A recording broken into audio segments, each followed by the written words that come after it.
আসসালামু আলাইকুম প্রিয় ছাত্রছাত্রীরা। ম্যাট্রিক্স এবং নির্ণায়কের তৃতীয় লেকচার নিয়ে আজকে আবার আমি তোমাদের সামনে হাজির হলাম। আশা করি তোমরা বিগত দুটো ক্লাস মনোযোগ দিয়ে দেখেছো। আজকে আমরা তৃতীয় ক্লাসে অংশ নেব।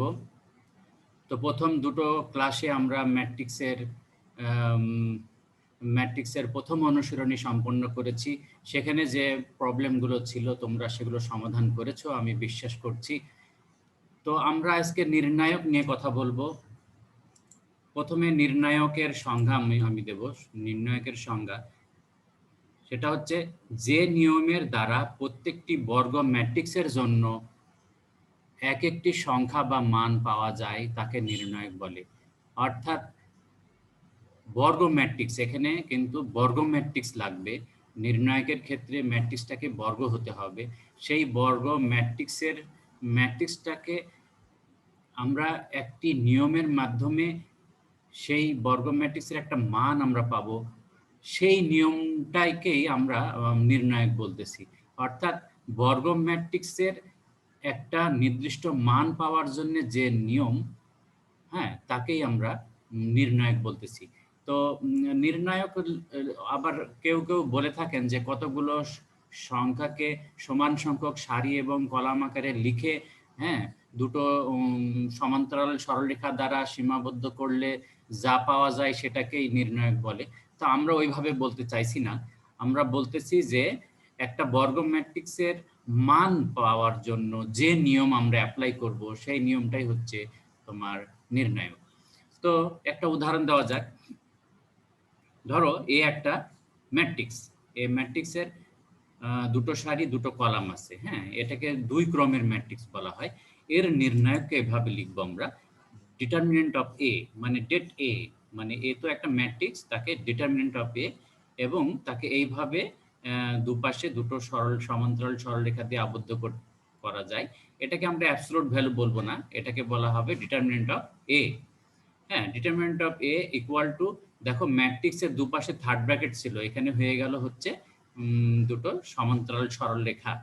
তাহলে এখানে আমরা এটার ভ্যালু মানে এই নির্ণায়কের ভ্যালু মানে এই ম্যাট্রিক্সের নির্ণায়কের মান বের করার জন্য আমরা এখানে যেটা করছি সেটা দেখো, ক্রস গুণ করে এটার সাথে এটার গুণ আর এটার সাথে এটার গুণ, মানে -8 এর সাথে -4 আর 7 এর সাথে 5 গুণ করতে হবে। তাহলে -8 এর সাথে -4 আর 7 এর সাথে 5 এবং মাঝখানে একটা মাইনাস চিহ্ন দিতে হবে। হ্যাঁ, তাহলে গুণ করলে আমাদের পাচ্ছি হলো -3। তাহলে দুই ক্রমের ম্যাট্রিক্সের মান কিভাবে বের করতে হয় সেটা আমরা এখানে দেখতে পাচ্ছি। তো এখন আমরা তিন ক্রমের ম্যাট্রিক্স মানে 3x3 আকারের যে নির্ণায়ক, সেই নির্ণায়কের মান আমরা কিভাবে বের করব সেইটা এখন তোমাদের কাছে আমি একটু ব্যাখ্যা করব। তো দেখো একটা নির্ণায়ক আমি লিখলাম এখানে, সরি ম্যাট্রিক্স দিলাম এ ইকুয়াল টু, এখানে তিনটা সারি আর তিনটা কলাম দেওয়া আছে, তিনটা সারি এবং তিনটা কলাম দেওয়া আছে, তিন ক্রমের ম্যাট্রিক্স। এর নির্ণায়কের মান আমরা বের করব। তো নির্ণায়কের মান বের করতে হলে 3x3 ক্রমের ম্যাট্রিক্সের নির্ণায়কের মান আমরা বের করতে হলে যে কোনো সারি অথবা যে কোনো কলাম বরাবর এর বিস্তার ঘটাবো।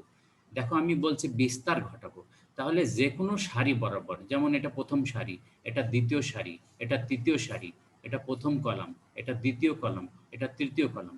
তো যে কোনো সারি বরাবর অথবা যে কোনো কলাম বরাবর আমরা এটার বিস্তার করে এর মান আমরা পাবো। তো আমি প্রথমে তোমাদেরকে প্রথম সারি বরাবর বিস্তার করে দেখাবো, তারপরে প্রথম কলাম বরাবর বিস্তার করে দেখাবো, তারপরে তোমাদের দেখাবো হচ্ছে দ্বিতীয় সারি বরাবর বিস্তার করে দেখাবো। তো তিন ভাবে আমি এটার এই নির্ণায়কের মান আমি বের করব। এটা তো একটা ম্যাট্রিক্স, এর প্রথম সারি বরাবর নির্ণায়কের মান এইভাবে আমরা লিখেছি, determinant of A is equal to, এটা তুললাম, এখানে থার্ড ব্র্যাকেটের পরিবর্তে আমরা দুটো সমান্তরাল সরলরেখা দিলাম। তো প্রথম সারি বরাবর আমি এটাকে বিস্তার ঘটাবো। প্রথম সারিতে আছে 2, এখানে 2 লিখেছি, তারপরে 1, এখানে 1 লিখেছি, তারপরে এই যে 1, এখানে 1 লিখেছি। হ্যাঁ, তো এখানে 2, দেখো 2 এর আগে কিন্তু প্লাস চিহ্ন, এই 1 এর আগে মাইনাস চিহ্ন, আর এই 1 এর আগে প্লাস চিহ্ন। এটা কেন আসছে সেটা একটু ব্যাখ্যা করি। তবে প্রথমে আমরা মনে রাখি যে প্রথমে plus, minus, plus, minus, plus, minus, plus, minus, plus এরকম আসবে।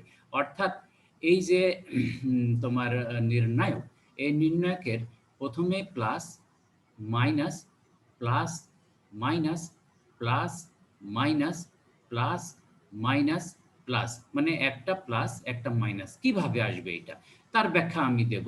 তো প্রাথমিকভাবে দেখো এটার আগে প্লাস, তারপরে মাইনাস, তারপরে প্লাস দিয়েছি। তো দেখো এই যে এই ২ আমরা এখানে লিখেছি। তো ২ লিখার পর ২ যে সারিতে অবস্থান করছে সেই সারি, আর যে কলামে অবস্থান করছে সেই কলাম যদি বাদ দিই আমরা, তাহলে এইটা পাচ্ছি দেখো 5 - 2 - 3 4 সেটা আমি লিখেছি 5 - 2 - 3 4। এরপরে 1 নিয়েছি। 1 নেওয়ার পর 1 যে সারিতে অবস্থান করছে আর যে কলামে অবস্থান করছে সেই সারি এবং কলাম যদি আমি বাদ দেই, তাহলে এখানে থাকে 0 - 2 1 4। এই যে এখানে লিখেছি 0 - 2 1 4। তারপরে 1 দিলাম। 1 দিয়ে 1 যে সারিতে আছে আর যে কলামে আছে সেই সারি এবং কলামের উপাদানগুলো যদি আমি উপাদান না বলি, ভুক্তিগুলো যদি আমি বাদ দেই, তাহলে 0 5 1 - 3 0 5 1 - 3 পেলাম। এখন আমরা এই নির্ণায়কের মান বের করব করে 2 দিয়ে গুণ করব, এই নির্ণায়কের মান বের করব করে 1 দিয়ে গুণ করব, আবার এই নির্ণায়কের মান বের করব দিয়ে 1 দিয়ে গুণ করব।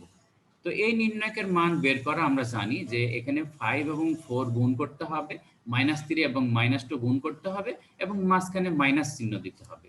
তাহলে দেখো এখানে 2 লিখেছি, 4 × 5 = 20 মাইনাস এই -3 আর -2 গুণ করলে +6 হয়ে যায়। +6 দিলাম এখানে। তার আগে একটা মাইনাস তো আমাদের দিতেই হবে। আবার এখানে মাইনাস দিলাম। 1 1 1 রাখলাম। এখানে 0 এবং 4 গুণ করলে 0, 1 এবং -2 গুণ করলে -2 হয়। কিন্তু আমাদের ফর্মুলার যে একটা মাইনাস আছে এখানে, সেই মাইনাস আর মাইনাসে আমাদের প্লাস হয়ে গেল। এবার শেষের নির্ণায়কটা দেখো, এখানে 1, এখানে 0 আর -3 গুণ করলে 0, আর 1 আর 5 গুণ করলে 5, আর মাঝখানে একটা মাইনাস চিহ্ন দিতে হবে। তাহলে এখানে 20 থেকে 6 বাদ দিলে 14, 14 দুগুণে 28, এখানে 0 আর 2 যোগ করলে 2, 2 আর 1 গুণ করলে 2, আর -5 থেকে 0 থেকে -5 বাদ দিলে -5, 1 এবং -5 গুণ করলে -5, যোগ বিয়োগ করলে হচ্ছে 21। তাহলে আমরা প্রথম সারি বরাবর এটার বিস্তার ঘটায়া দেখলাম এটার মান আসতেছে 21। এই ম্যাট্রিক্সটার বর্গ ম্যাট্রিক্সটার ডিটারমিন্যান্ট বা নির্ণায়কের মান আসতেছে 21। এবার আমরা প্রথম কলাম বরাবর যদি আমরা এটাকে বিস্তার ঘটাই, তাহলেও কি 21 আসবে? তো এই 2 এর জন্য তাহলে আমাকে প্লাস নিতে হবে, এটার 0 এর জন্য মাইনাস নিতে হবে, 1 এর জন্য প্লাস নিতে হবে। কারণ আমরা জেনেছি plus, minus, plus, minus, plus, minus, plus, minus, plus. তার মানে এটার জন্য প্লাস হলে এটার জন্য মাইনাস আর এটার জন্য প্লাস। তো আমরা এই প্রথম কলাম বরাবর আমরা এটাকে বিস্তার ঘটাই। দেখো, প্রথম কলাম বরাবর আমরা যদি এখানে বিস্তার ঘটাই, তাহলে তো দেখো প্রথম কলাম বরাবর আমি এখানে 2 লিখেছি, এখানে 0 আর এখানে 1। 2 এর আগে দেখো প্লাস, 0 এর আগে মাইনাস, 1 এর আগে প্লাস। ঠিক আছে? তো 2 যে কলামে এবং যে সারিতে আছে সেটা বাদ দিলে যা থাকে আমরা তাই লিখেছি। 0 যে সারি এবং কলামে আছে সেইটা বাদ দিলে যা থাকে আমরা সেইটা এখানে লিখেছি। তারপরে এই 1 যে সারি এবং কলামে আছে সেই সারি এবং কলাম বাদ দিয়ে যে নির্ণায়ক থাকে সেটা আমরা লিখেছি। তাহলে দেখো ভ্যালু আসতেছে কত এখানে 2, 4 × 5 = 20 মাইনাস আর -3 আর -2 গুণ করলে +6, আর ফর্মুলার মাইনাস আছে এখানে -0, 0 সাথে যাই গুণ করি না কেন 0ই হয় বলে আমি এখানে আর নির্ণায়কটা গুণ করে দেখাইনি। +1 লিখেছি, -2 আর -5 হয়েছে। তাহলে এখানে 20 থেকে 6 বাদ দিলে 40, 40 14, 14 এবং 2 গুণ করলে 28, আর এখানে 0 আমরা বাদ দিয়ে দিয়েছি। -2 আর -5 যোগ করলে -7, তার সাথে 1 গুণ করলে -7। তাহলে 28 থেকে 7 বিয়োগ দিলে কত হচ্ছে? 21। তাহলে আমরা প্রথম কলাম বরাবর বিস্তার ঘটিয়েও দেখলাম যে 21 আসতেছে। এবার আমরা দ্বিতীয় সারি বরাবর বিস্তার ঘটাবো। তো দ্বিতীয় সারি বরাবর বিস্তার ঘটাতে হলে দেখো এটা প্লাস, এটা মাইনাস, এটা প্লাস, এটা মাইনাস, তাহলে এখানে আগে মাইনাস দিতে হবে, তারপরে প্লাস দিতে হবে, তারপরে মাইনাস দিতে হবে। তো আমরা সেটা দেখি। এই যে দেখো আমরা এই বরাবর ভাঙাবো, এখানে 0 লিখছি, এখানে 5 আর এখানে -2 দিয়েছি, কিন্তু একটা জিনিস এখানে খেয়াল করতে হবে যে প্রথমে মাইনাস, তারপরে প্লাস, তারপরে মাইনাস। হ্যাঁ, তাহলে আমি আগেই বলেছি যে প্রথমে প্লাস, তারপরে মাইনাস, তারপরে প্লাস, তারপরে মাইনাস, তাই সেজন্য এখানে মাইনাস, তারপরে প্লাস, তারপরে মাইনাস, এভাবে দিতে হবে। তো আমরা কেন এখানে প্লাস মাইনাস আসে, সেই চিহ্নের নিয়মটা কি সেটা আমি একটু পরে ব্যাখ্যা দিচ্ছি, কিন্তু সিস্টেমটা আমি তোমাদের আগে বলে দিচ্ছি। তো 0 এখানে নিলাম আমরা, 0 যে সারি এবং কলামে আছে সেই সারি এবং কলাম বাদ দিলে 1 1 -3 4 আমরা সেটা লিখেছি। একইভাবে 5 যে সারি এবং কলামে আছে সেইগুলো বাদ দিয়ে আমি লিখেছি। আবার -2 এর আগে যেহেতু মাইনাস ছিল প্লাস হয়ে গেছে, সেই -2 যে সারি এবং কলামে আছে সেগুলো বাদ দিয়ে আমি লিখেছি। ঠিক আছে? তাহলে প্রথমে মাইনাস, তারপরে প্লাস, তারপরে মাইনাস, কিন্তু এই মাইনাসটা প্লাস হয়ে গেল কারণ 2 এর আগে একটা মাইনাস আছে। তো আমরা এটা যদি 0 দিয়ে গুণ করলে তো এটা 0ই হয়ে যাবে। তো এটা না হয় আমরা বাদ দিচ্ছি। এখানে 5 ইনটু 4 দুগুণে 8 বিয়োগ 1, 0 প্লাস 5 ইনটু 8 মাইনাস 1, আর এখানে 2 ইনটু, এখানে 2 আর -3 গুণ করলে -6, আর 1 আর 1 গুণ করলে 1।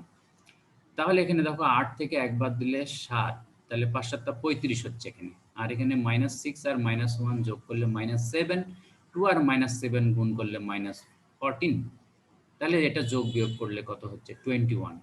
তাহলে আমরা দেখো আমি প্রথম সারি বরাবর বিস্তার করে দেখলাম, এটাকে বিস্তার করা বলে। হ্যাঁ, এটাকে বিস্তার, এইভাবে লেখাটাকে বিস্তার করা বলে। বিস্তার করেও 21 পেয়েছি, প্রথম কলাম বরাবর বিস্তার করেও 21 পেয়েছি, আবার দ্বিতীয় সারি বরাবর বিস্তার করেও কিন্তু আমরা 21 পেলাম। এখন এই যে চিহ্নটা কিভাবে আসতেছে, তো পিকিউতম ভুক্তির চিহ্ন সমান -1 to the power P plus Q. ধরো এইটার চিহ্ন কি হবে, এখানে তো আমরা 2 যদি আমি নিই, 2 এর চিহ্ন এখানে কি হবে, এই সারি বরাবর যদি আমি ভাঙাই তো 2 এর চিহ্ন হবে প্লাস, এটার চিহ্ন হবে মাইনাস, এটার চিহ্ন হবে প্লাস। তো কিভাবে, তো 2 হলো 1 নম্বর সারি আর এবং 1 নম্বর কলামে অবস্থিত করছে, তাহলে পি এর মান 1, কিউ এর মান 1, তাহলে -1 এর উপরে 1 প্লাস 1 মানে হচ্ছে -1 এর উপরে পাওয়ার হচ্ছে 2, মানে +1 হচ্ছে, সেজন্য 2 এর সময় আমরা প্লাস দিয়েছি। আবার 1 এর সময় আমরা দিয়েছি -1। কেন? কারণ এই 1টা প্রথম সারি আর দ্বিতীয় কলাম, এখানে 1 আর এখানে 2 আসবে, তার মানে 1 আর 2 এর যোগফল হবে, মানে পাওয়ারটা হবে 3। অর্থাৎ -1 এর উপরে যদি 3 পাওয়ার হয় তাহলে সেটা নেগেটিভ হবে। সেজন্য যখন আমরা 2 লিখছি তার আগে প্লাস দিচ্ছি, যখন 1 লিখছি তার আগে মাইনাস দিচ্ছি। হ্যাঁ, এই জায়গাতে দেখো এই যে 0, 0 এর আগে আমরা মাইনাস দিচ্ছি কেন? কারণ 0 হচ্ছে 2 নম্বর সারি আর 1 নম্বর কলাম, তার মানে এখানে পি এর মান 2, কিউ এর মান 1 হচ্ছে। তাহলে -1 এর উপরে 2 প্লাস 1 মানে হচ্ছে 3, বিজোড় পাওয়ার। তাহলে -1 এর উপরে বিজোড় পাওয়ার হলে -1 হবে, সেজন্য এখানে আমরা মাইনাস দিয়েছি। আবার দেখো এই যে 5, এখানে লিখছি 5, 5 এর আগে প্লাস দিচ্ছি কেন? কারণ 5 দ্বিতীয় সারি এবং দ্বিতীয় কলামে আছে, তার মানে পি এর মান 2, কিউ এর মান 2, দুটোই 2, তার মানে 2 আর 2 যোগ করলে 4 হচ্ছে, জোড় হচ্ছে, এবং -1 এর উপরে পাওয়ার জোড় হলে সেটা +1 হয়ে যাবে। তাহলে এখানে এজন্য আমরা প্লাস দিয়েছি। আবার এখানে দেখো -2 এর আগে আমরা মাইনাস দিচ্ছি, মাইনাস মাইনাসে প্লাস হয়েছে। তো -2 অবস্থান করছে দ্বিতীয় সারির তৃতীয় কলামে, তার মানে এখানে পি এর মান 2 আর কিউ এর মান 3, তাহলে 2 আর 3 যোগ করলে 5, বিজোড় হচ্ছে, বিজোড় হলেই তখন সেখানে নেগেটিভ আসতেছে। তাহলে এইভাবে আমরা নির্ণায়কের মান বের করব। দুই সারি 2 কলাম বিশিষ্ট হলে খুব সহজে বের করা যায়। 3 সারি 3 কলাম বিশিষ্ট হলে আমরা যে কোনো সারি যে কোনো কলাম বরাবর আমরা এটাকে বিস্তার করে সেই নির্ণায়কের মান আমরা নির্ণয় করতে পারি। তো এবার আমরা শিখব হচ্ছে নির্ণায়কের অনুরাশি ও সহগুণক। খুবই ইম্পর্টেন্ট এগুলো। অনুরাশি, অনুরাশির ইংরেজি হচ্ছে মাইনর, আর সহগুণক হচ্ছে কোফ্যাক্টর। সহগুণক কোফ্যাক্টর, আর অনুরাশি হচ্ছে মাইনর। তো অনুরাশিটা কি? অনুরাশি হচ্ছে কোনো নির্ণায়কের যে কোনো ভুক্তির অনুরাশি হচ্ছে ওই ভুক্তির যে সারিতে ও কলামে অবস্থিত সেই সারি ও কলাম বাদে অবশিষ্ট সারি ও কলাম নিয়ে গঠিত নির্ণায়ক। যেমন দেখো এটা একটা নির্ণায়ক, এর ৩টা সারি ৩টা কলাম আছে। তো এই যে ৫ দেখতে পাচ্ছ, এই ৫ এর অনুরাশি হবে এই ৫ যে সারিতে অবস্থান করছে আর যে কলামে অবস্থান করছে সেই সারির ভুক্তিগুলো আর সেই কলামের ভুক্তিগুলো যদি আমি বাদ দেই তাহলে থাকছে 2 1 -1 4। এই যে লিখলাম 2 1 সরি 1 4 2 1 1 4। তাহলে এই নির্ণায়কটাকেই বলা হবে ৫ এর অনুরাশি বা মাইনর। ঠিক আছে? তাহলে ৫ এর অনুরাশি। তাহলে আমরা এটাকে যদি এটার যদি আমরা বিস্তার ঘটাই তাহলে ৪ দুগুণে ৮ আর ১ আর ১ গুণ করলে ১। তাহলে 8 - 1 সমান হচ্ছে 7। তাহলে ৫ এর অনুরাশি হচ্ছে 7। ঠিক একইভাবে আমি যদি এই 0 র অনুরাশি বের করতে চাই তাহলে এই বরাবর সারি আর কলাম বাদ দিলে এই যে 1 1 -3 4। তাহলে 4 + 3, হ্যাঁ? আচ্ছা। এ এ এ এটা আমি একটু ব্যাখ্যা দেই যে ৫ এর অবস্থান ২য় সারির ২য় কলামে। হ্যাঁ? ২য় সারির ২য় কলামে। সেজন্য ৫ এর অনুরাশিকে ২ তম অনুরাশি বলা হয়। ৫ এর অনুরাশিকে এভাবে ব্র্যাকেটে ২ তম মানে ২য় সারির ২য় কলামের এর ভুক্তির অনুরাশি এইভাবে লেখা হয়। তো এবার আমরা সহগুণক নিয়ে কথা বলি।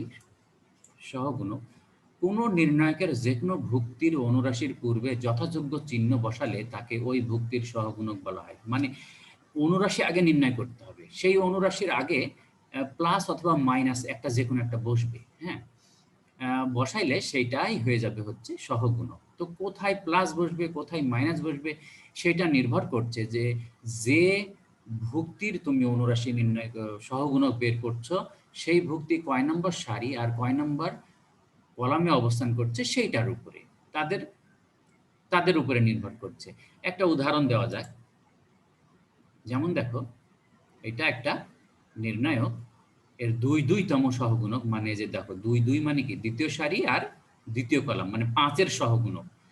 এর সহগুণক হবে এটাকে এভাবে লেখা হয় A22, এই যে A22 আর -1 এর উপরে 2 + 2 -1 দিচ্ছি কারণ এখান থেকেই আমরা নির্ধারণ হবে এর আগে প্লাস বসবে না মাইনাস বসবে।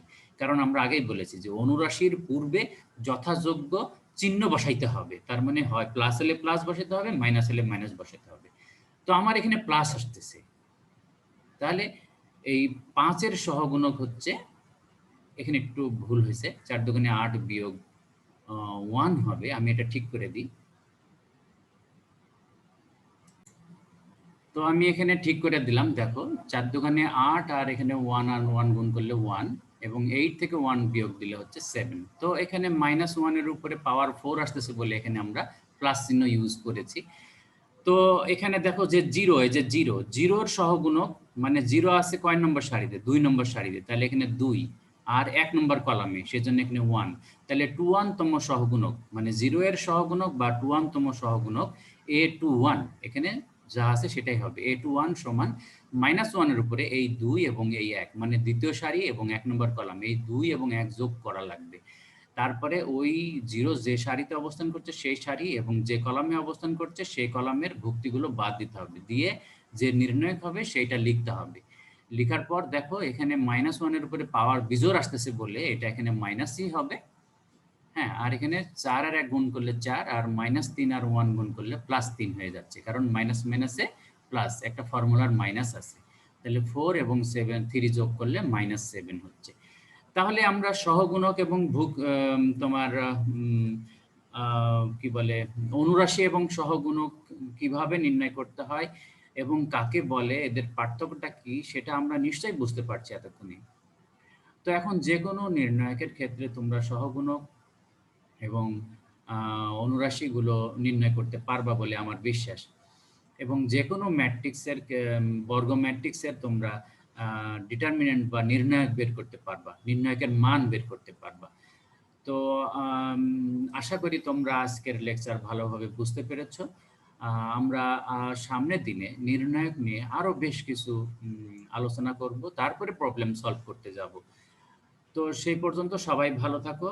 সবাইকে ধন্যবাদ জানিয়ে আজকের মতো ক্লাস এখানে শেষ করছি। আল্লাহ হাফেজ, সবাই ভালো থাকো।